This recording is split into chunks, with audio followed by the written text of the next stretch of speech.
In an age lost to time, long before the Great Flood, the world teemed with life. In bustling cities, people gathered, their hands skillfully crafting idols from stone and clay.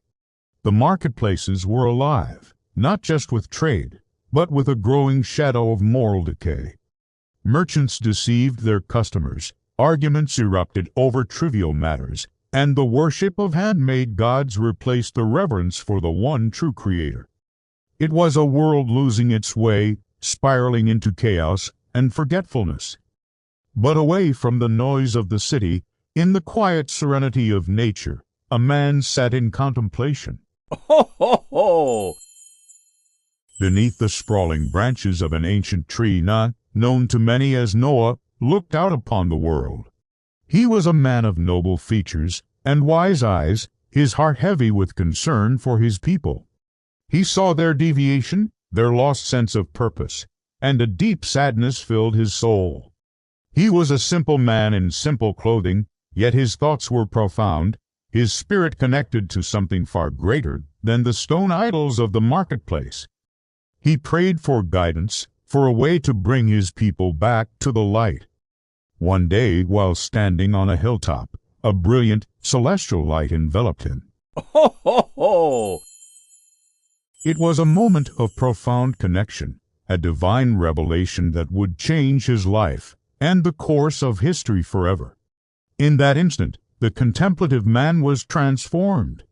His face, once filled with concern, now radiated with a divine purpose, a sense of immense responsibility and unwavering determination.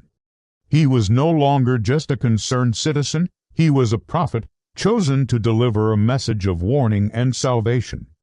With this newfound resolve, Noah returned to the crowded marketplace.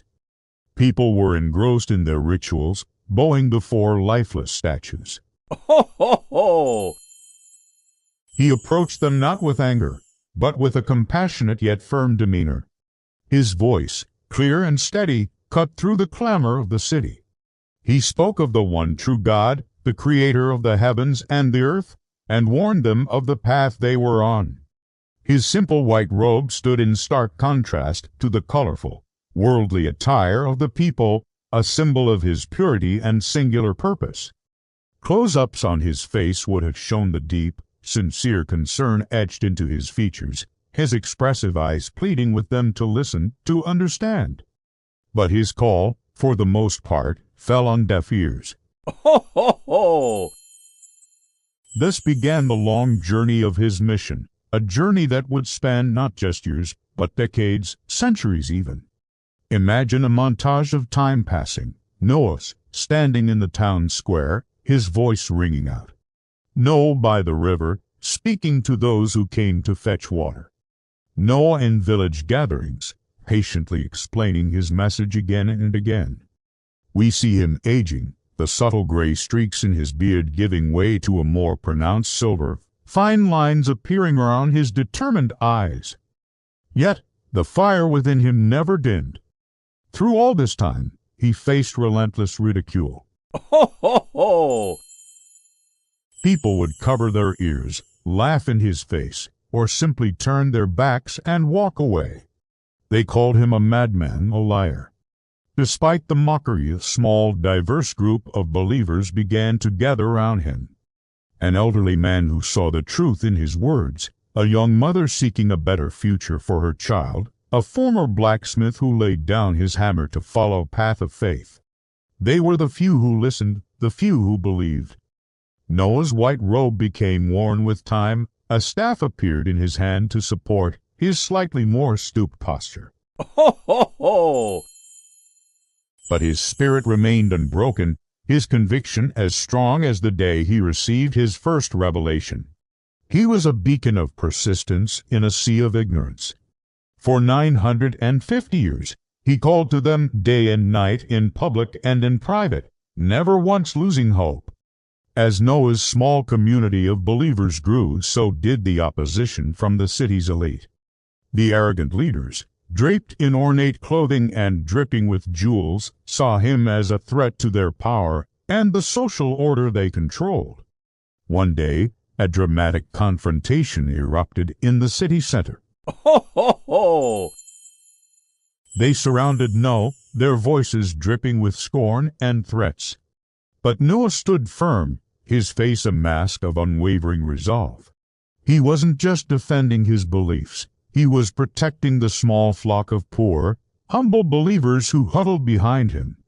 The sunlight cast long, dramatic shadows, highlighting the tension between the simple prophet in his worn white robe and the dark, opulent figures of his opponents. Despite his age, he stood tall, a symbol of divine truth against worldly power. Then came a new command. In a wondrous vision, celestial blueprints materialized before Noah's eyes. Ho, ho, ho! The design for a colossal vessel, an ark, was revealed to him. A look of pure awe and understanding washed over his face. The time for words was ending, the time for action had begun. He transitioned from a preacher to a builder, leading his followers to a desolate location far from the city. He rolled up his sleeves, his movements methodical and inspiring. Though his role had changed, his core essence remained the same determined expression, the same quiet strength, the same inspiring leadership that had drawn his followers to him in the first place. Ho, ho, ho! He was now a craftsman for God, tasked with building the vessel of salvation. Construction began. Imagine the scene, the vast empty desert, and in the middle of it, the frame of a gigantic ship slowly taking shape. Noah, now appearing older but no less vigorous, worked alongside his followers. You could see him handling the tools with practiced ease, his brow beaded with sweat, but a patient smile on his face. Of course, the mockers followed. They would stand at the periphery, their colorful, exaggerated costumes a stark contrast to the simple, practical attire of the builders. Ho, ho, ho! A ship in the desert. They jeer. The old man has finally lost his mind. Noah would often respond with quiet wisdom or simply continue his work, his resilience shining through in every steady movement. He was a fatherly figure to his followers, guiding them, encouraging them, and building not just an ark, but a community founded on faith and perseverance. Then, the sky began to change. Dark, ominous clouds gathered on the horizon, swallowing the sun. The air grew heavy. The moment of reckoning was here. Ho, ho, ho! Noah, his hair now mostly gray but his posture still strong, urgently directed the believers and the pairs of animals onto the ark. Lightning flashed, illuminating the scene in dramatic bursts. You could see the deep concern on Noah's face, but not fear. His movements were decisive, confident. This was the culmination of his life's work. As the first drops of rain began to fall, turning into a torrential downpour, his expression was a mix of sadness for those who refused to listen and a steely determination to save those who had. Ho, ho, ho! His white robe was soaked, clinging to his frame, but his commanding presence never wavered. He was the captain of God's ship, steering humanity through the storm of its own making. The waters rose with terrifying speed, covering the land, sweeping away everything. From the deck of the ark, Noah saw a heart-wrenching sight. His own son, Canaan, stood defiantly on a mountain peak, believing its height would save him. "O my son, come embark with us and be not with the disbelievers." Noah cried out, his voice filled with paternal love and desperation. Ho, ho, ho! But his son, proud and arrogant, retorted, "I will take refuge on a mountain to protect me from the water." In that moment, a massive wave crashed over the peak, and his son was gone, lost to the flood. The camera would zoom in on Noah's face, a canvas of pure emotion. Tears mixed with the pouring rain, his aged features showing profound grief yet also a sad, spiritual acceptance of God's will. It was the ultimate test of his faith. After the storm, there was calm.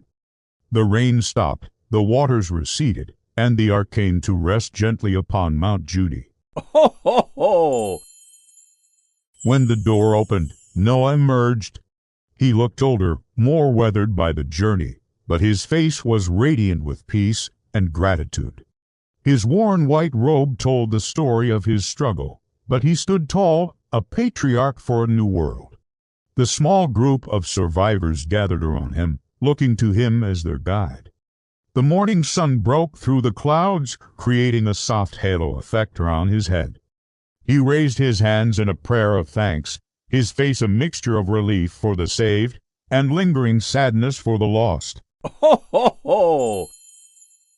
His journey had forged him into a figure of immense wisdom, earned through a lifetime of patience and unwavering faith. From that mountain top, Noah and the survivors looked out upon a clean, new world. His life's purpose was fulfilled. His story, etched into the memory of humanity, became a timeless symbol of faith, perseverance, and the enduring strength of the human spirit in the face of overwhelming odds. It's a reminder that even when the whole world turns against you, one person, steadfast in their belief, can build an ark in the desert and save humanity. Ho, ho, ho! Thank you so much for watching. If you enjoyed this story, don't forget to like, share, and subscribe for more content like this. We'll see you in the next video. Ho, ho, ho!